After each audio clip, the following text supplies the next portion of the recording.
Hi, my name is Haley Shaker, and I am a fellow for the League of Women Voters.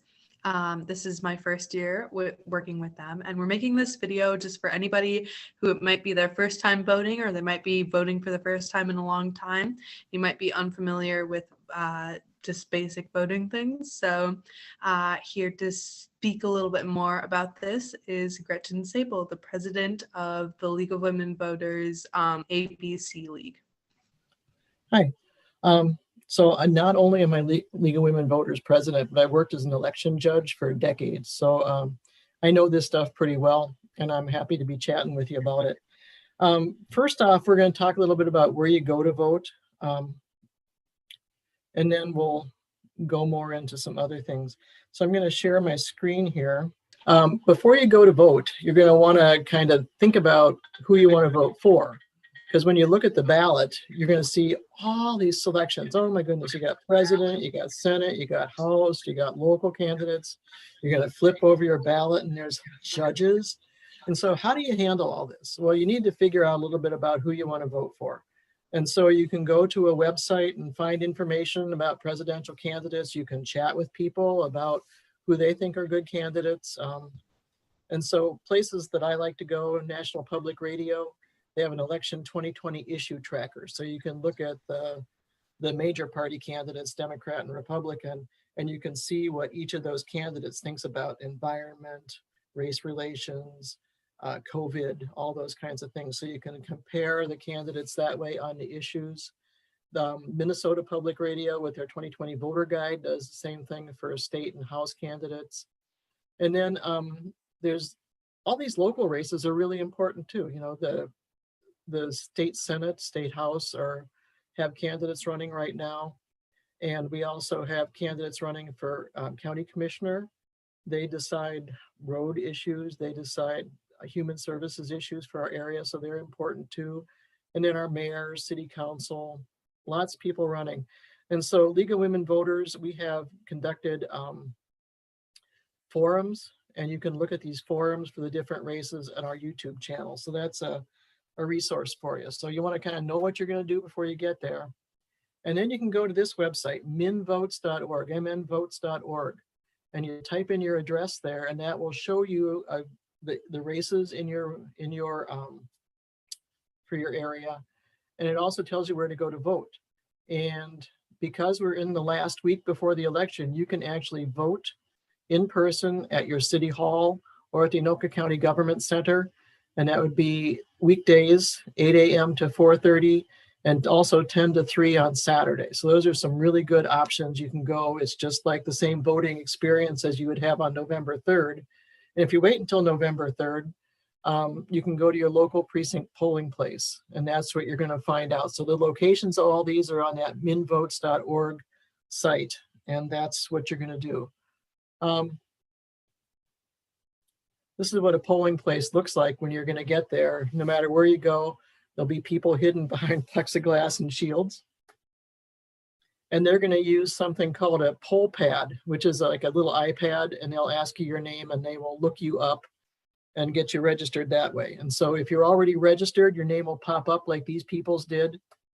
And if you're not already registered, you can register right on time.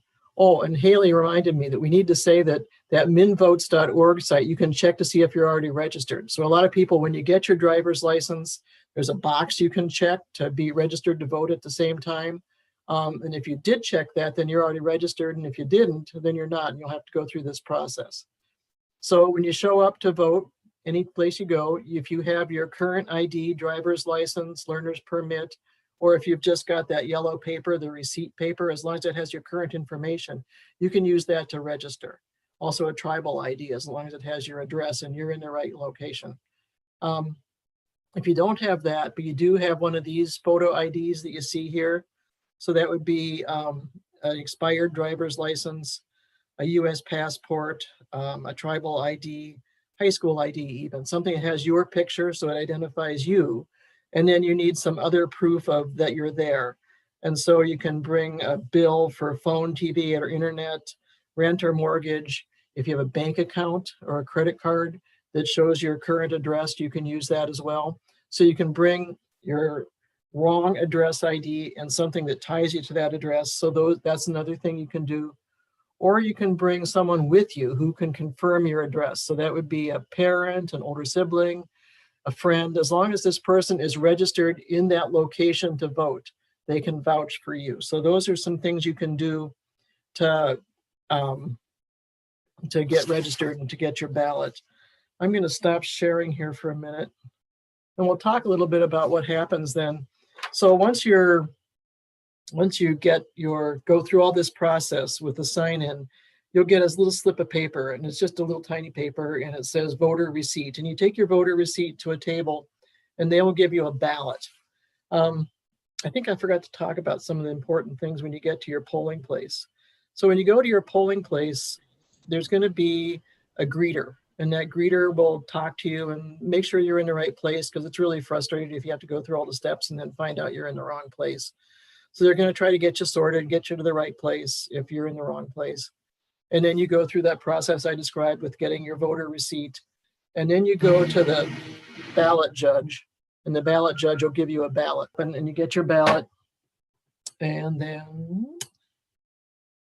and it's important when you go to vote, you can't wear a t-shirt that espouses a candidate or a specific, points of view are fine, but nothing that's going to try to influence people on the election, because a polling place is supposed to be a neutral place where people can go, feel safe, and not feel influenced to vote in any particular way. When you go to the polling place, you want to just come on your own, not to bring a friend, unless that friend's voting too. Only voters are allowed in the polling place. Exception would be like if a parent has minor children that need to come along, or if a person needs assistance, they can bring their person who's going to assist them to come. So that would be people with disabilities or language needs, that kind of thing. And also taking pictures. Some people would want to take a picture with their ballot. That was a big thing a few years ago, your ballot selfie. Taking pictures is discouraged in the polling place for one reason, because it's, people, we want to respect people's privacy. And so if you're taking pictures, that would be violating their privacy. So you don't want to take pictures in the polling place. Yeah, and it's just not respectful of other people. And the other thing is to remember that your vote is your vote alone. And so you're not going to like lean over the partition and chat with the person next door. Hey, who would you pick on that one? So your vote is your vote.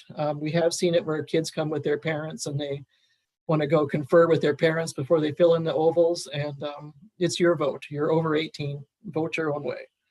So that's kind of all that we covered. When you get the ballot judge gives you a little top. So just make sure you completely fill in the oval next to your selection. And just like on any bubble test, no stray marks, no X's, circles. And if you want to write in somebody, you would fill in the oval next to write in, and then you clearly write the name on the line provided. Those ballots that have write-in candidates are optically scanned, and that is counted too. So that's important. So once you've voted, you want to check your ballot on both sides. And remember, I did say that there's a lot of judges. So if there's a race that you don't know who you want to select, or when you look on the back, there's all these judges and all but one are running unopposed. And so you don't have to fill in all the ovals for those unopposed people if you don't want to stand there and fill in ovals. So any race you don't want to vote in, don't vote. You can go and just vote for president. You can go and just vote for mayor. You can vote for as many or as few as you want. So that's another piece of information. So anyhow, you take your ballot, once you filled it out, you go to this machine. This is called the ballot counting machine. And it says, welcome, please insert your ballot. You just slide it into the slot, and then the machine grabs it and takes it in. If you made any mistakes, like you accidentally filled in 2 for Supreme Court justice or something, it will tell you that you overcounted your ballot, and then you can hit the red button on the screen there, and that would return the ballot to you. You can take it back to the ballot judge and get one. I'll tell you, as an election judge, there have been some elections where people have spoiled 3 or 4 ballots. That's called a spoiled ballot. So there's no problem in doing that. If you decide differently before you put it in, you can go get a fresh ballot. So that's all just fine. And then when you're successful, they'll say, thank you for voting. Your ballot has been counted. And then the election judge will give you your I voted sticker, and you can just peel that right off there and go on your way. So it's pretty simple. And the thing to remember is that everybody wants you to succeed. This isn't really like a test. This is something where everything is meant to help you through the process. And so don't have any concerns about it. There's no fear, no worry. Go vote. And one last thing about voting as a high schooler, you may have been watching debates or pulling up, like listening things and just been discouraged and thinking, I don't want to vote. And that's a valid feeling, but you also have to keep in mind that voting is an American responsibility and it is a privilege that we have. And it's a really cool thing. And if you can't bring yourself to vote for a presidential candidate, there are other elections, there are other races that you can be voting for, and other things that you can do your research on, like Gretchen mentioned at the beginning. Yeah.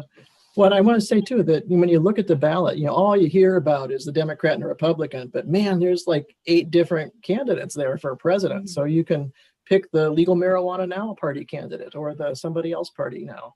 So there's lots of choices out there. So go and make your choice.